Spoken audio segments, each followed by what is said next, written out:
जय Hind. Republic day 2023 पर भारत सरकार ने राष्ट्रपति भवन के मुगल गार्डन्स का नाम बदल के कर दिया अमृत उद्यान।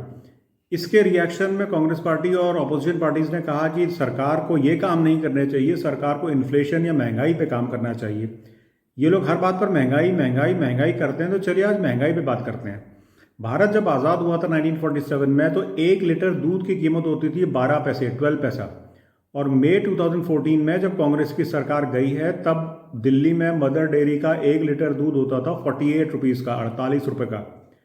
तो इन 67 ईयर्स में 1947 से 2014 तक दूध की कीमत 12 पैसा से 48 रुपीज़ हुई। अगर आप इसका एवरेज एनुअल इंक्रीज निकालें, यानी दूध का इन्फ्लेशन निकालें, तो ये आता है 9.35% पर एनम, 9.35% प्रति वर्ष, 9.5%।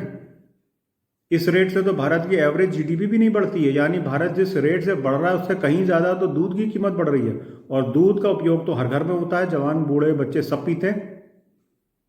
और ये बात भी याद रखिएगा, India is the largest producer of milk in the world. दुनिया का सबसे ज़्यादा दूध उत्पादन भारत में होता है। उसके बाद भी भारत में दूध की कीमत 9.5% हर साल बढ़ती रही, 70 साल तक जब कांग्रेस सत्ता में थी। कांग्रेस किस मुंह से इन्फ्लेशन पे सवाल पूछती है, महंगाई पे सवाल पूछती है?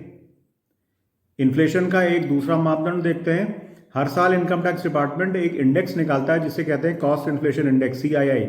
ये इन्फ्लेशन या महंगाई नापने का एक तरीका होता है। इनकम टैक्स में long term capital gains calculate करने के लिए इस्तेमाल होता है।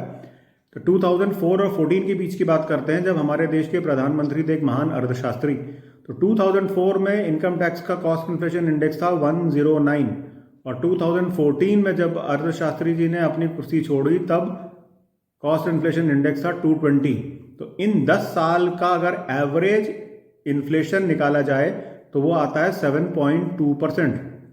और 2014 में जब कम पढ़े लिखे इंसान ने प्रधानमंत्री की कुर्सी संभाली, क्योंकि कांग्रेस पार्टी को मोदी जी कम पढ़े लिखे लगते हैं, तो 2014 और 2023 के बीच में जब मोदी जी प्रधानमंत्री थे, तब कॉस्ट इन्फ्लेशन इंडेक्स बढ़ा है 220 से 331। एवरेज इन्फ्लेशन निकाला जाए तो वो निकलता है 4.35%। तो जब एक इकोनॉमिस्ट प्रधानमंत्री थे तब इन्फ्लेशन ज़्यादा था, और जब एक कम पढ़े लिखे इंसान मोदी जी प्रधानमंत्री है तो इन्फ्लेशन कम है। और वो भी तब है जब मोदी जी के पास फॉरेन एजुकेटेड सुपरस्टार बड़बोले इकोनॉमिस्ट रघुराम राजन नहीं है, तब भी इन्फ्लेशन कम है। कोई ये नहीं कह सकता कि इनकम टैक्स का कॉस्ट इन्फ्लेशन इंडेक्स तो सिर्फ कागजी कार्रवाई के लिए होता है, ऐसा नहीं कह सकते, क्योंकि doctor Manmohan Singh finance secretary रह चुके हैं फाइनेंस मिनिस्ट्री में, और income tax department finance ministry के अधीन आता है। वो फाइनेंस मिनिस्टर भी रह चुके हैं, इनकम टैक्स डिपार्टमेंट उनके अधीन रह चुका है। वो रिजर्व बैंक ऑफ इंडिया का गवर्नर रह चुके हैं। महंगाई को कंट्रोल करना रिजर्व बैंक ऑफ इंडिया की भी जिम्मेदारी होती है, इसलिए इनकम टैक्स का कॉस्ट इन्फ्लेशन इंडेक्स भरोसेमंद है। कांग्रेस किस मुंह से महंगाई की बात करती है? खैर, वो लोग तो अपना नैरेटिव बनाते रहेंगे। मैंने आपको कुछ अंकों के साथ बात बताई है, आशा है मैं अपनी बात आप तक पहुंचा पाया हूँगा। भारत माता की जय। जय हिंद।